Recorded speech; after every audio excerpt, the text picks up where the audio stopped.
이 정말 청년들, 아이도 낳아보지 않고 교회를 위해서, 아이들을 위해서 열심으로 하는 그 청년들과 더불어서 저는 교회 학교 교사의 어머니들이 많이 지원해야 된다고 봅니다.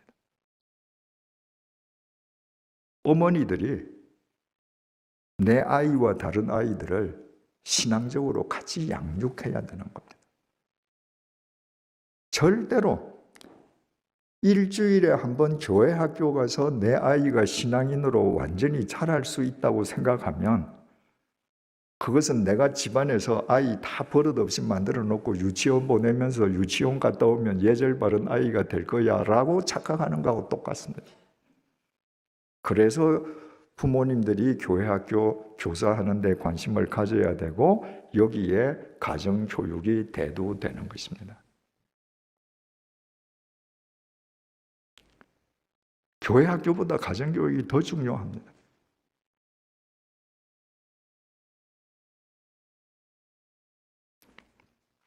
가정교육을 시키는데 어린 아이들 놓고 야, 이제부터 아빠 엄마가 가정교육 시킨다 들어, 그런 거 아니지 않습니까? 가정교육을 시키는 가장 좋은 시간과 장소는 식탁입니다. 밥 먹으면서 이야기하는 겁니다. 서로 이야기하는 겁니다.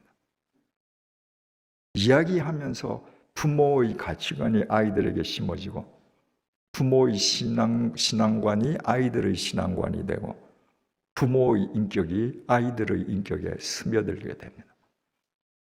제가 요즘 가장 안타깝게 생각하는 커플들이요, 식당에 가면 젊은 부부들이 밥을 먹으면서 아이들한테 전자기기 주는 거예요.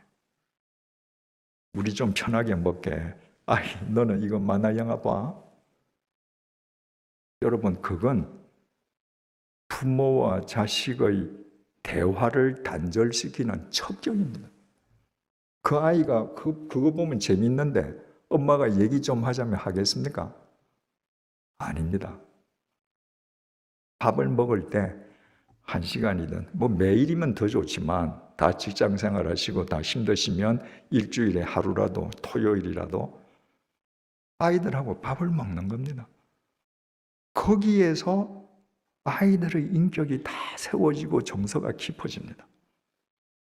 그러면 그 아이들과 밥을 먹으면서 이 아이가 정말 이런 신앙인, 이런 사회인으로 자라나기를 바란다는 하나의 상을 갖고 있어야 됩니다. 그리고 그 상대로 부모가 살아야 합니다. 보여주면서 밥을 먹을 때 이야기하는 거죠.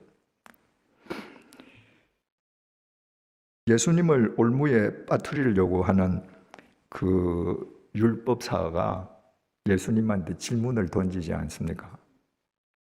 선생님, 율법 중에 어떤 율법이 제일 커요?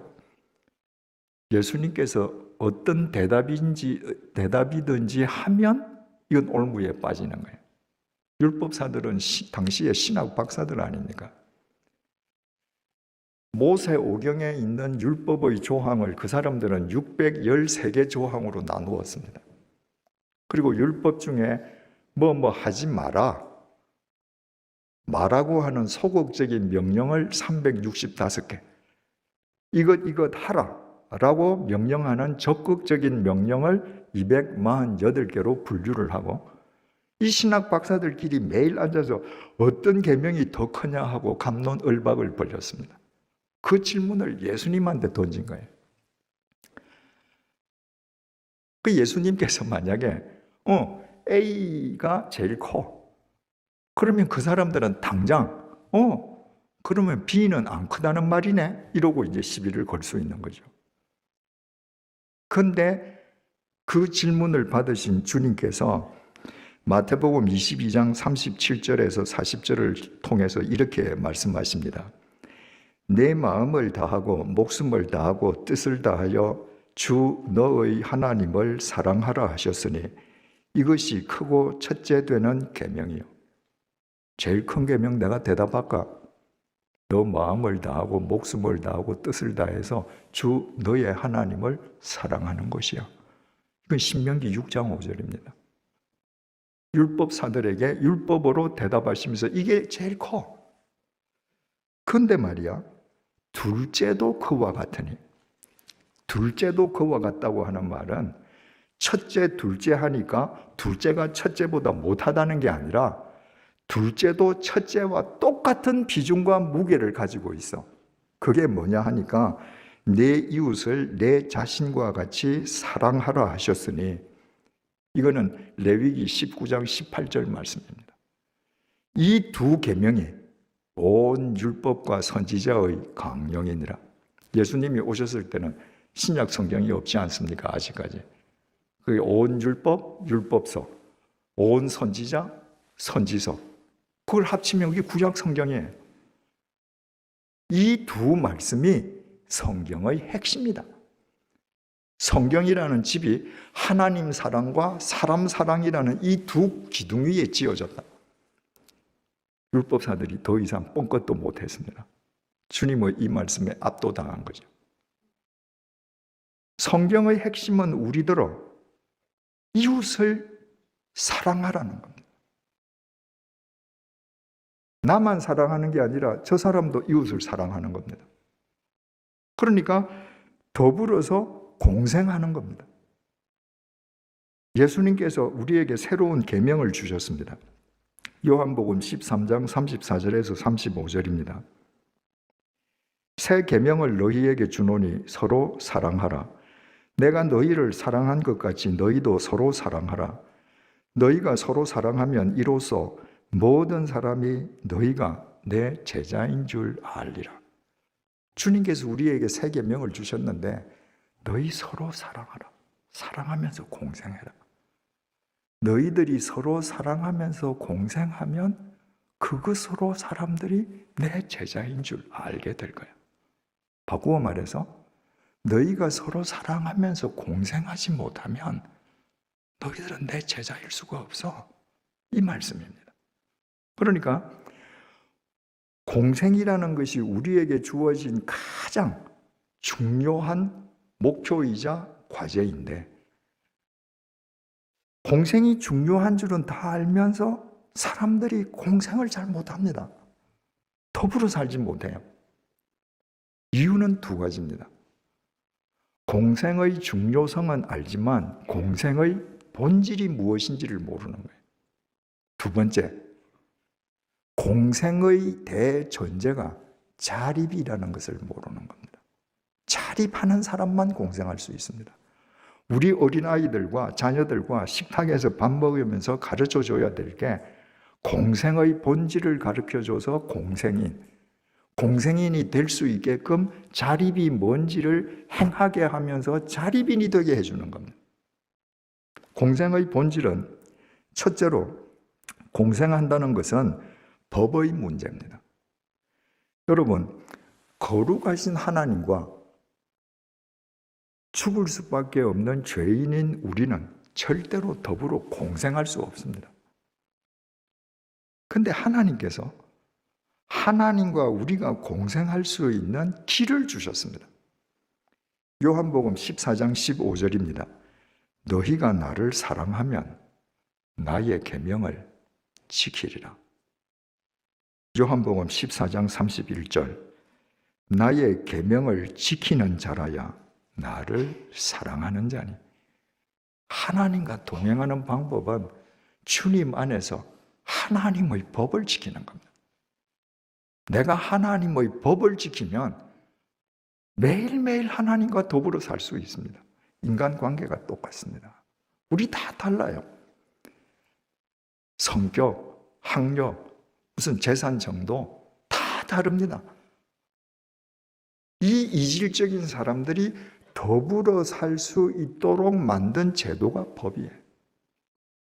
법을 지키지 않고 나는 공생인이다. 거짓말입니다. 여러분, 자동차 운전을 할 때 법을 지켜야 돼요. 왜?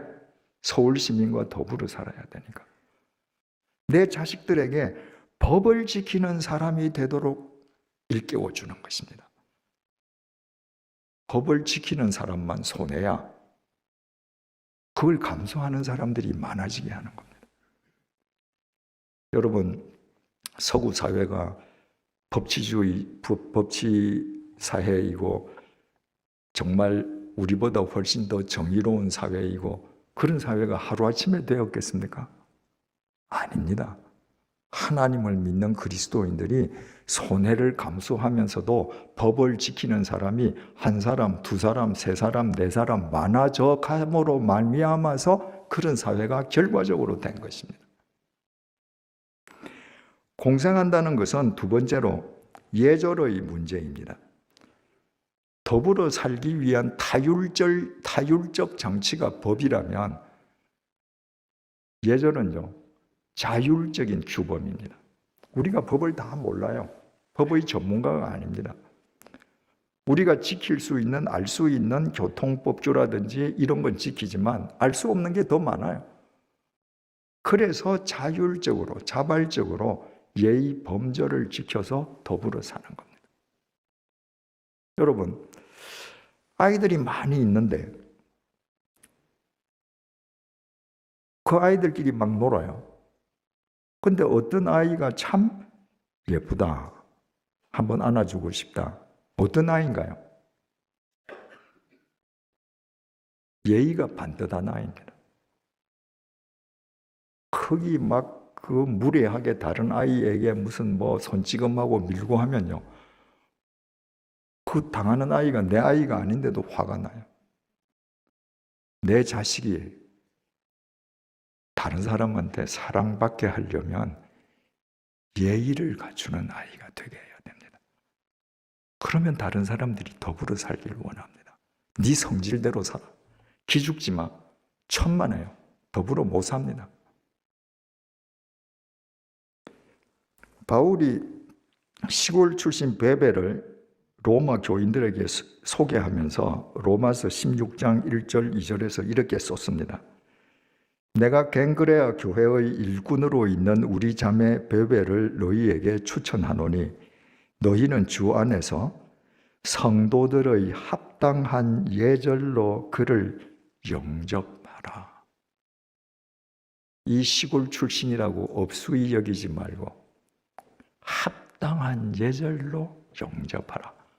우리말 합당한 예절이라고 번역한 이 헬라어가 아크시오스인데 그 본래 뜻은 가치롭게라는 말입니다.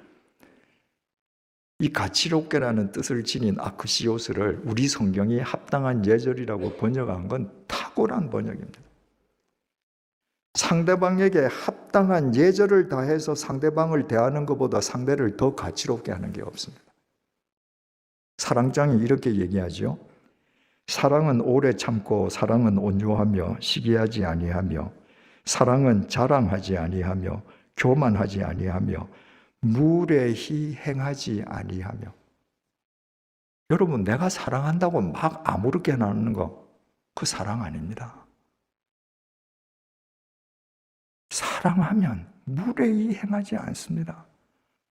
남편이 아내에게, 아내가 남편에게 무례히 행하지 않아야 합니다. 그리고 식탁에서 아이들이 무례히 행하지 않게 해야 합니다. 그 아이들이 사랑받습니다. 공생은 세 번째로 물질의 문제입니다. 공생하면서 나는 내 물질은 누구도 타치하지 마. 그런 사람 공생 못합니다. 누가복음 10장에 선한 사마리아 사람이 나오는데 뭘 했습니까? 길을 가다가 강도 만난 사람을 만났습니다. 그 피해자는 제사장도 레위인도 그냥 내버려 둔 사람입니다. 그런데 선한 사마리아인은 그 강도 만난 사람을 보자마자 자기 나귀 주머니에 있는 기름과 포도주를 부어서 상처를 싸매어 주었습니다. 그리고 자기 나귀에 싣고, 여러분, 피투성이가 된 사람을 포도주와 기름으로 상처를 싸매어 줬다고 해도 자기 나귀에 실으면 나귀에다 피가 묻겠죠. 상관없다는 거예요. 주막으로 가서 주막 주인에게 이보시오, 이 사람 좀 잘 돌보아 주시오. 그리고 근로자 한 사람의 이틀분 임금인 2데나리온을 미리 선납하고 내가 출장 갔다가 올 때 어디셔널 차지가 나오면 내가 또 더 드릴게요. 잘 좀 해주세요. 예수님께서 제자들에게 물었습니다. 자, 제사장도 지나가고 레위인도 지나가고 선한 사람도 지나갔는데 누가 이 강도 만난 사람의 이웃이냐? 사마리아 사람입니다. 예수님께서요, 너희도 가서 이와 같이 하라. 뭘 하라는 겁니까? 네 주머니에 있는 물질 속에는 내가 다른 사람을 위해서 너한테 맡긴 몫이 있다는 걸 알아라는 겁니다. 그리스도인들은 다 얘기해요. 우리는 청지기라고.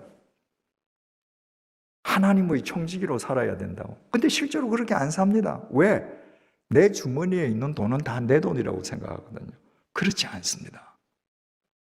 내 주머니에 있는 돈 중에 일부는 하나님께서 누군가를 위해서 맡기신 복입니다. 그 사람이 공생인이 될 수 있습니다. 네 번째로 공생은요, 마지막으로 공생은 마음의 문제입니다. 상대를 품을 수 있는 마음의 빈터가 있어야 합니다.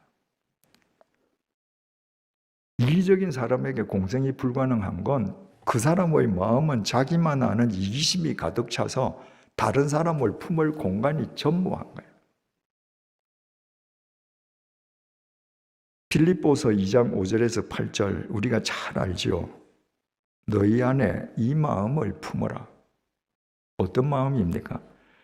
곧 그리스도 예수의 마음이니 그는 근본 하나님의 본체시나 하나님과 동등됨을 취할 것으로 여기지 아니하시고 오히려 자기를 비워 종의 형체를 가지사 사람들과 같이 되셨고 사람의 모양으로 나타나사 자기를 낮추시고 죽기까지 복종하셨으니 곧 십자가에 죽으심이라.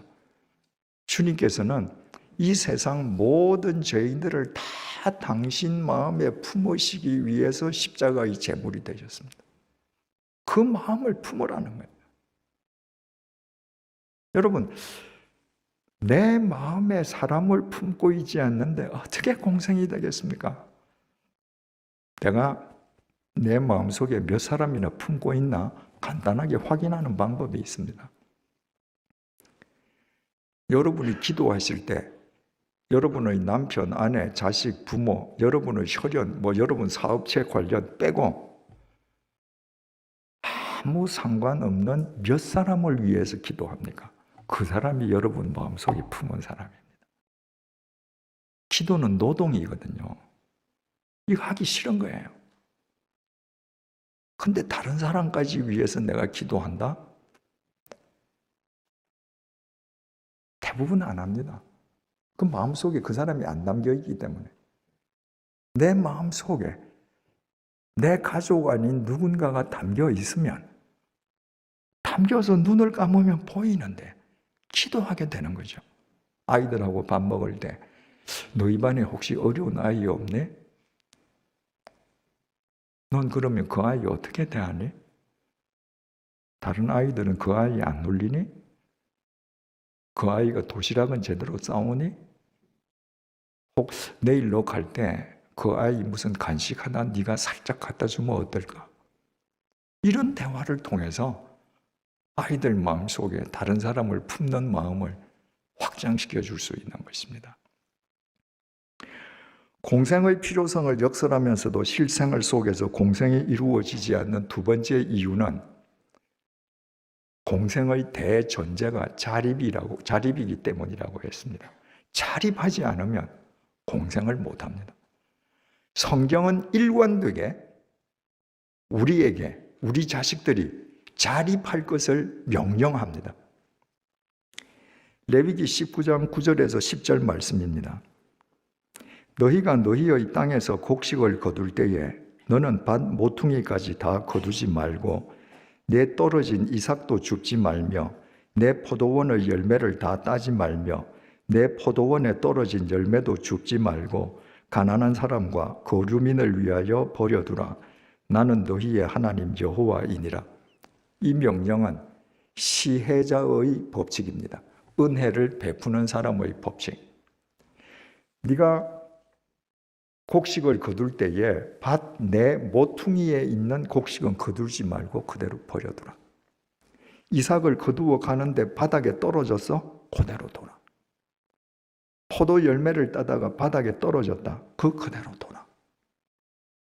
그건 말이야, 나그네들, 오늘 먹을 것이 없는 사람들, 그 사람들 몫이니까 가만히 둬라. 그 참 이상하죠. 그러면 하나님이 이 명령대로 반 모퉁이 거 내가 다 베어서 따로 모으고, 내가 이삭을 옮기다가 떨어진 거 다 모아서 창고에 두고 가난한 사람들 오면 내가 나눠주면 되잖아요. 그럼 어떻게 될까요? 미운 놈은 안 주거든요. 하나님은 우리 속을 아시는 거예요. 너 그냥 내버려둬. 네가 미운 사람도 나는 그 사람에게 하나님이야. 네 밭에는 그 사람이 먹을 목도 있어. 이 시혜자의 법칙입니다. 보혜자의 법칙이 있습니다. 은혜를 받는 사람의 법칙. 신명기 23장 24절에서 25절입니다.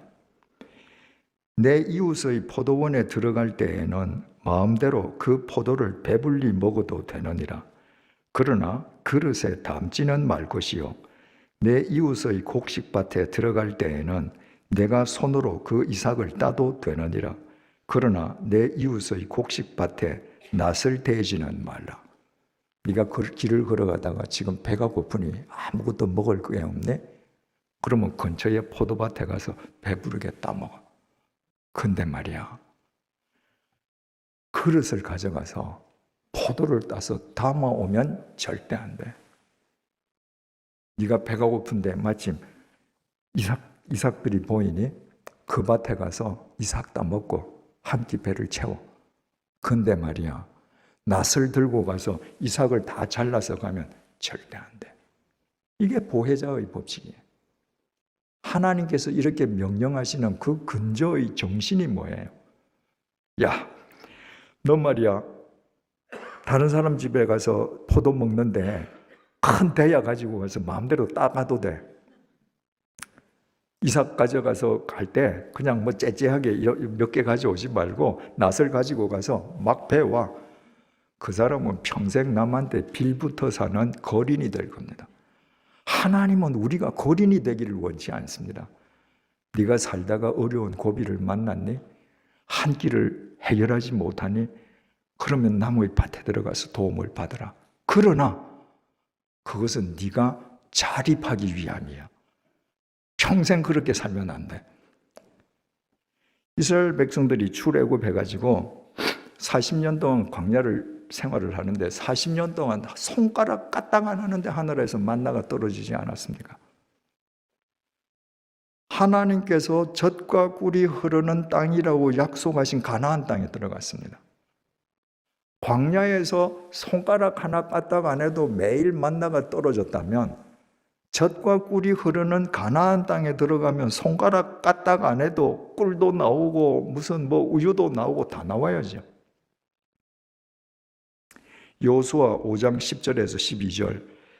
또 이스라엘 자손들이 길갈에 진쳤고 그달 14일 저녁에는 여리고 평지에서 유월절을 지켰으며 유월절 이튿날에 그 땅의 소산물을 먹되 그날에 무교병과 볶은 곡식을 먹었더라.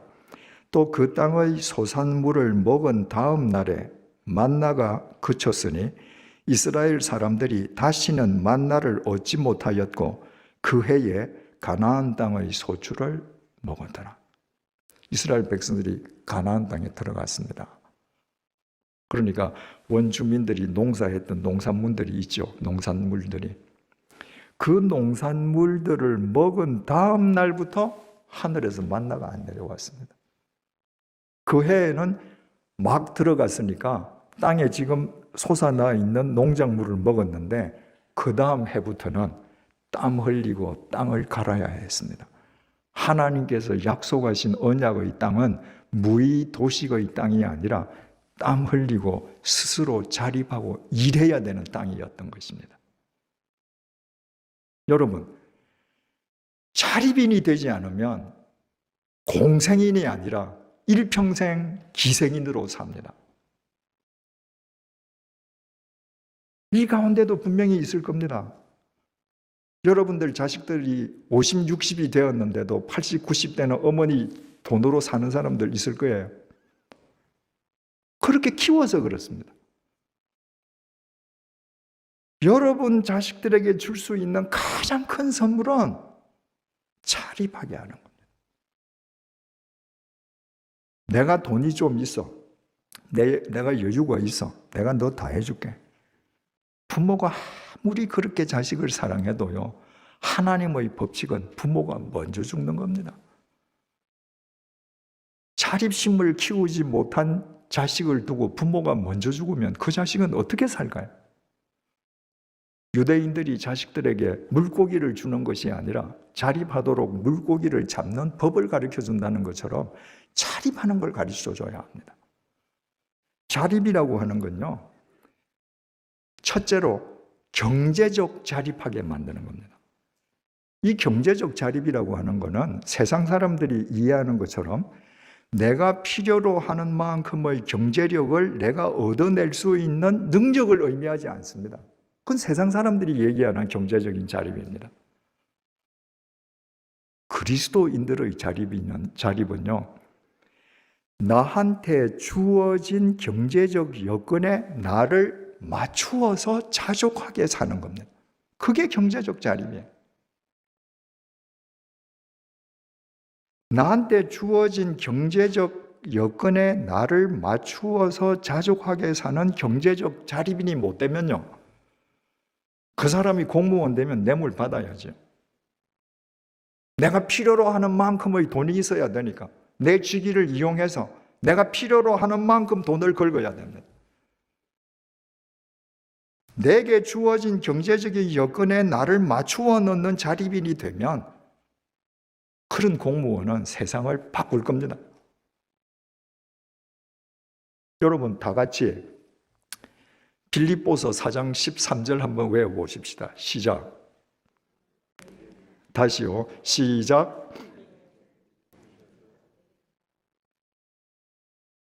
다시 한 번 더요. 시작. 크게 시작. 예. 그거 어떻게 외우셔요? 내게 능력 주시는 자 안에서 내가 모든 것을 할 수 있느니라. 그 한국 그리스도인들 거의 다 외웁니다. 왜? 내 입맛에 맞거든요. 얼마나 좋아요. 내게 능력 주시는 자 안에서 내가 모든 것을 다 할 수 있대요. 그러면 여러분 이번에는 이제 방금 그게 빌립보서 4장 13절이니까 빌립보서 4장 11절 12절 외워봅시다. 시작.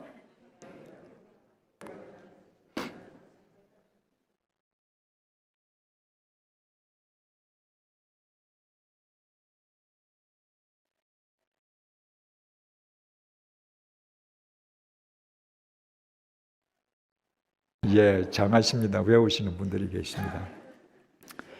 빌립보 4장 13절보다요 4장 11절 12절이 더 중요합니다. 바울이 4장 11절 12절을 통해서 이렇게 얘기합니다. 내가 궁핍함으로 말하는 것이 아니니라. 어떠한 형편에든지 나는 자족하기를 배웠노니 나는 비천에 처할 줄도 알고 풍부에 처할 줄도 알아. 모든 일, 곧 배부름과 배고픔과 풍부와 궁핍에도 처할 줄 아는 일체의 비결을 배웠노라. 주석을 가하면 이런 말입니다. 난 말이야, 정말 찢어지게 가난할 때도 있었어. 나는 경제적으로 좀 여유가 있을 때도 있었어. 그런데 나는 내가 가난하다고 비굴해지지 않고 내가 경제적으로 여유가 있다고 교만하지 않고 언제든지 내게 주어지는 경제적 여건에 나를 맞출 수 있는 일체의 비결을 배웠어.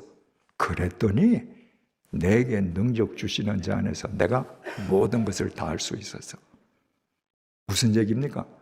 내가 돈에서 자유해지니까 하나님 안에서 내가 못할 것이 없었어.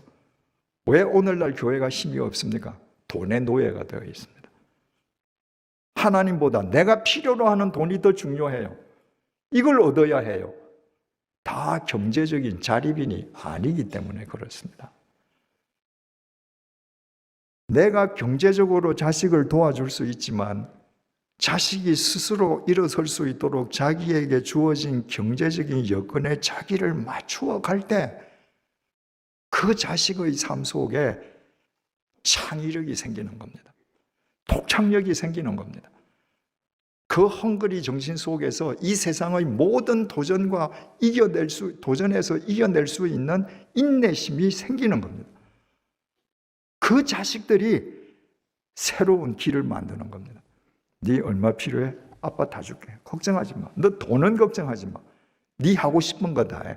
그런 사람이 자기 마음대로 돈 쓰고 자기 인생을 탕진하는 경우는 세상에서 정말 많이 봤지만 그런 자식들이 세상을 새롭게 한 경우는 저는 73살이 되기까지 아직까지 본 적이 없습니다. 두 번째는요, 행위의 자립입니다. 행위.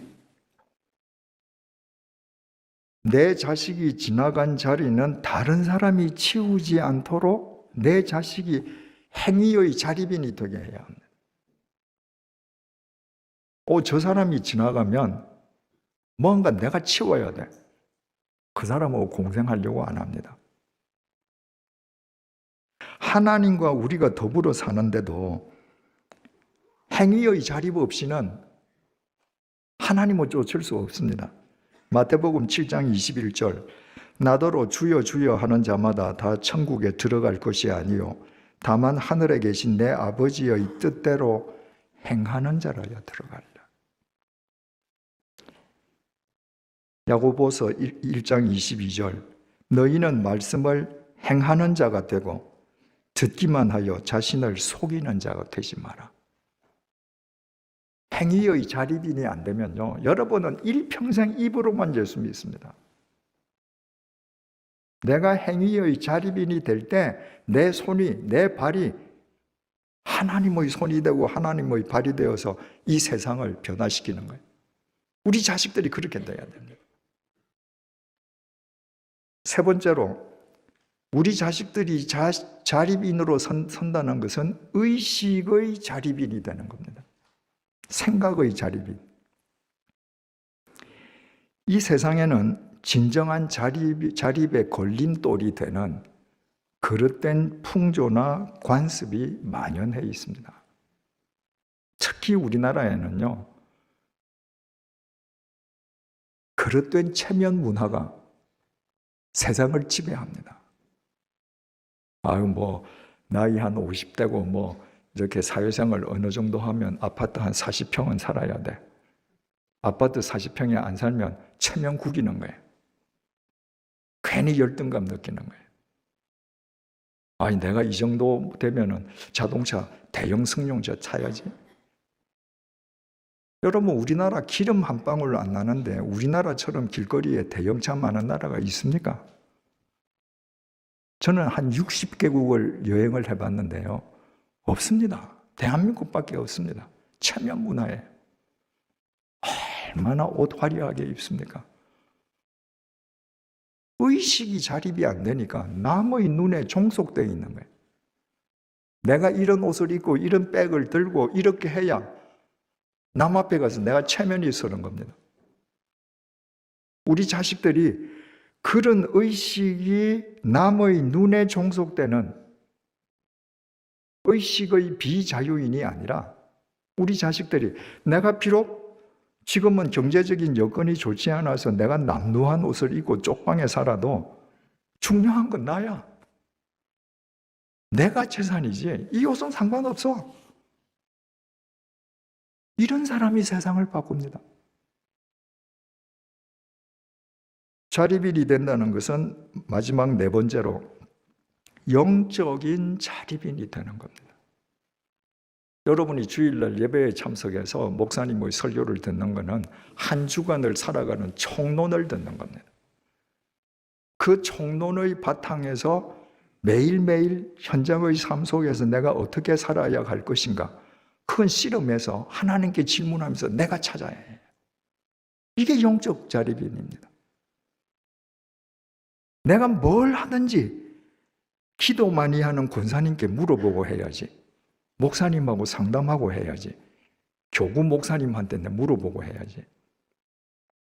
여러분, 편의점을 경영하는 점주가 계시면 적어도 편의점을 경영하는 데는 그분이 전문인 아닙니까? 그분이 젊은 목사하고 상담해요.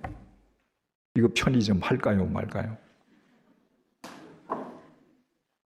편의점 근처에도 안 가본 젊은 목사가 어떻게 합니까? 여러분 한번 생각해 보십시오. 내 자식이 자기만의 영혼을 갖는 영적 자립인이 되지 못해서 일평생 어떤 목사, 어떤 장로, 어떤 권사, 어떤 선교의 리더에게 종속되어서 사사건건 그 사람한테 전화하고 의논해서 그 사람이 하라는 대로 인생을 살아간다. 여러분, 그보다 비극이 어디에 있습니까? 식탁에서 이야기하면서 내 아이들이 스스로 질문하고 자답하면서 영적 자립인이 되게 해줘야 합니다.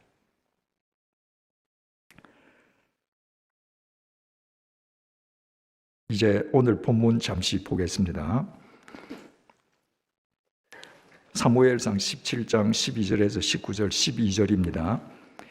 다윗은 유다 베들레헴 에브랏 사람 이세라 하는 사람의 아들이었는데 이세는 사울 당시 사람 중에 나이가 많아 늙은 사람으로서 8 아들이 있는 중, 지금 다윗의 아버지를 소개합니다. 다윗의 아버지 이름은 이세고, 그 이세는 사울 왕 치하에서 나이 많아 늙은 노인이었다. 그런데 그 이세에게 8명의 아들이 있었다는 거예요. 그러면 다윗 외에 몇 명의 아들이 또 있는 겁니까? 7명의 아들이 또 있습니다. 13절, 그 장성한 세 아들은 사울을 따라 싸움에 나갔으니 싸움에 나간 세 아들의 이름은 장자 엘리압이요, 그 다음은 아비나답이요, 셋째는 삼마며. 이 전쟁터는 바로 골리앗이 침공한 그 전쟁터입니다. 사울 왕 시절에 골리앗이 군대를 끌고 침공을 하니까 사울이 급히 군대를 모집했는데 이세의 8 아들 가운데에 첫째 아들, 둘째 아들, 셋째 아들도 차출되어 나갔습니다. 그러면 8 아들 중에 위에 3 아들이 지금 전쟁터에 나갔으면 집에는 다윗 외에 다윗 위로 지금 몇 명이 있는 거예요? 4명이 있는 거죠. 14절, 다윗은 막내라 장성한 3 사람은 사울을 따랐고, 8명 아들 가운데 다윗이 막내이기 때문에 전쟁터에 나간 3 형님을 빼더라도 4명의 형님은 지금 집에 같이 있는 겁니다. 15절, 다윗은 사울에게로 왕래하며, 이게 무슨 말인고 하니요? 사울 왕이 가끔씩 악귀에 시달렸습니다. 그런데 어떤 사람이 저 베들레헴에 다윗이라는 소년이 있는데 그 소년이 수금을 타면 그 얼마나 영험한지 모든 악귀가 물러간다. 그래서 사울 왕이 그 소년 불러와라. 그래서 다윗이 사울 왕 앞에서 수금을 타면서 노래를 했더니 진짜 사울 왕을 옥죄던 악귀가 물러갔습니다. 그런데 그 이후에도 종종 악귀가 사울 왕을 괴롭히면 사울 왕이 오라 하는 거예요.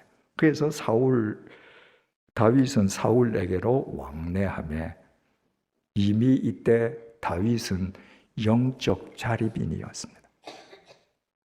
영적으로 누구에게 예속된 사람이 아니라 영적으로 다른 사람의 영을 맑게 해줄 수 있는 자기만의 영혼을 지닌 사람이었습니다. 그러면 사울 왕에게 안 갈 때는 뭐 했는가? 베들레헴에서 그의 아버지의 양을 칠 때에 집에는 지금 다윗 말고 4명의 형이 더 있습니다. 그런데 다윗이 오면요, 다윗이 양을 쳐야 했습니다. 형들은 집에서 노는 거예요.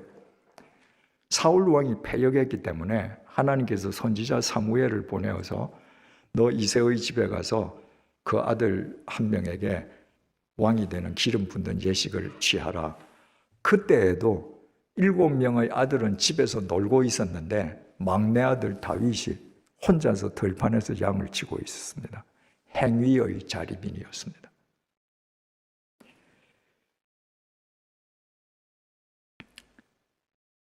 그러니까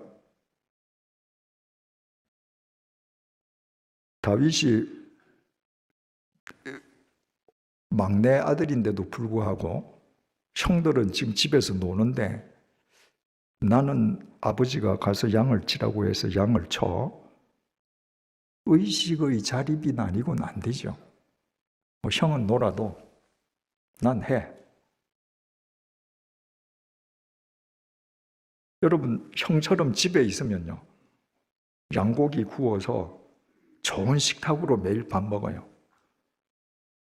가서 양치기 하면 말입니다, 들고 간 큰 빵덩어리 찢어서 마른 빵 먹는 거, 그게 다예요. 주어진 여건에 자족하는 사람이었습니다. 완벽한 자립인인 셈입니다. 16절, 그 블레셋 사람이 40일을 조석으로 나와서 몸을 나타내었더라. 바로 지금 골리앗 장군이 40일을 밤낮으로 나와서 이스라엘을 조롱하면서 하나님을 모독하는데 이스라엘 장군들은 다 지금 숨어서 나타나지 않습니다. 17절, 이새가 그의 아들 다윗에게 이르되 지금 내 형들을 위하여 이 볶은 곡식 한 에바와 이 떡 10덩이를 가지고 진영으로 속히 가서 내 형들에게 주고. 당신은 사울 왕 초기여서 국가의 기틀이 잡히지 않았습니다. 그러니까 국가가 무슨 상비군을 편성하고 그 군대를 양성할 수 있는 군량미를 비축해서 전쟁이 나면 군량미를 풀고, 이게 아니고 전쟁이 나면 집집마다 아들을 차출해서 전쟁을 하는데 양식도 집에서 가져오게 한 거예요.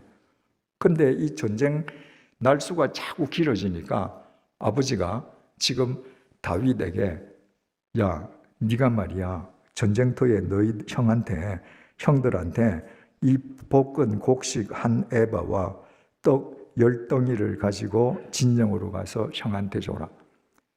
곡식 한 에바. 한 에바는요 21리터입니다. 우리 저 살뜨는 되이죠. 되가 1.8리터거든요. 근데 되로 따지자면 12대, 한 말 2대예요. 이 곡식 메고 가라. 그리고 떡 10덩이. 어제도 말씀드렸지만 그 사람들 빵은 조각이 덩어리가 크거든요. 큰 이 빵 10덩어리. 이거 메고 가서 형들한테 줘라.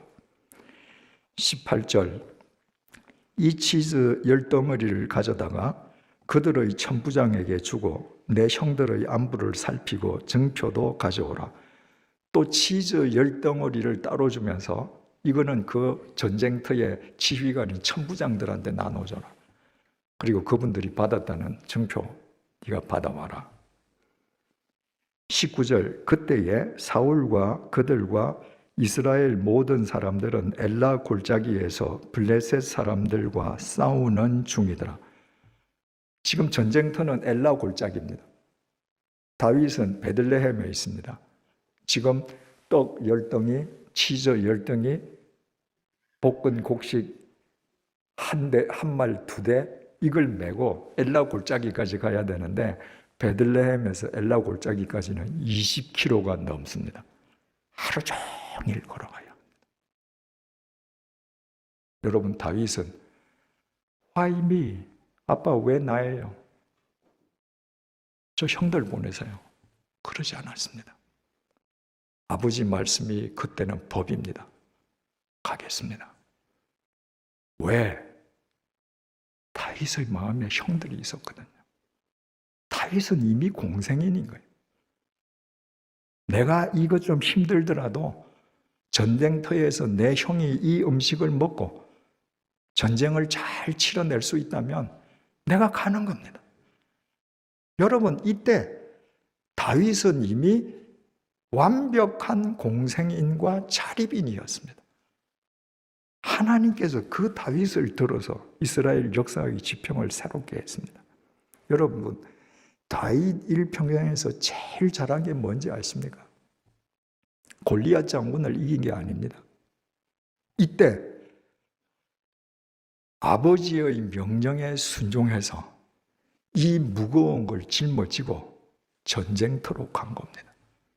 이때 순종했기 때문에 전쟁터에 가서 골리앗을 보고 하나님을 모독하는 것을 보고 분노해서 여호와 하나님의 이름을 위해서 맞서서 우리가 아는 골리앗이 되었던 것입니다. 여러분, 우리의 자녀를 공생인과 자립인으로 키우는 것은 이렇게 중요합니다. 어제 수능일 아니었습니까? 아마 집집마다 시비가 엇갈릴 것 같아요. 여러분, 거기에 연연해하지 마십시오. 여러분들 자녀들에게 실패할 권리를 주십시오. 실수할 수 있는 기회를 주십시오. 그보다 자립인이 되기에 더 좋은 과정은 없습니다.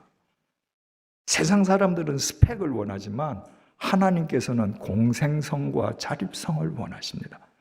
하나님은 그들을 들어서 쓰시기 때문입니다. 여러분, 미래는 그냥 오지 않습니다. 제가 지금 강대상에 있는 손을 들어서 제가 머리를 만졌다가 다시 내린다고 하십시다. 강대상에 있는 지금 현재 손 강대상에 있죠. 제가 드는 순간에 강대상에 있던 제 손은 과거입니다. 현재 손은 제 얼굴 높이에 있죠. 제가 머리를 잡지요. 이 높이의 손은 과거입니다. 이거 현재지요. 제가 다시 내려서 책상을 잡지요. 머리에 있던 손은 과거입니다. 여러분, 우리는 과거, 현재, 미래가 토막난 것처럼 생각합니다. 아닙니다. 제가 손을 머리에 올렸다 내렸다 올렸다 내렸다 하는 순간에 과거, 현재, 미래가 계속 엇갈려서 한데 어우러지듯이 과거, 미래, 현재는 한데 붙어 있습니다. 새로운 미래가 여러분들에게 오게 하려면 지금부터 뭔가를 해야 합니다. 구태의연하게 살면서 내 자식이 새로워질 것이다. 절대로 새로워지지 않습니다. 학교 공부로 새로워지지 않습니다. 같이 밥 먹으면서 그 아이들에게 여러분의 신앙으로 자립성과 공생성을 길러주십시오. 그러면 미래는 지금 여러분의 식탁에서부터 시작됩니다. 혹시 제가 사흘 동안 증언해 드린 말씀 가운데에 질문 있으신 분 계십니까? 안 계시군요. 기도하겠습니다. 하나님 아버지, 어린이집에서 아이들을 돌보는 선생님들도 자격증이 있어야 합니다. 그런데 주님, 우리는 아무런 자격증도 없이 부모가 되었습니다. 우리의 부족함은 생각하지도 않고 우리의 생각대로 자식을 구겨 넣으려고 했습니다. 주님, 주님께서는 온전한 원석을 우리에게 주셨는데 우리가 잘못 세팅해 온 것 용서해 주시기를 간구합니다.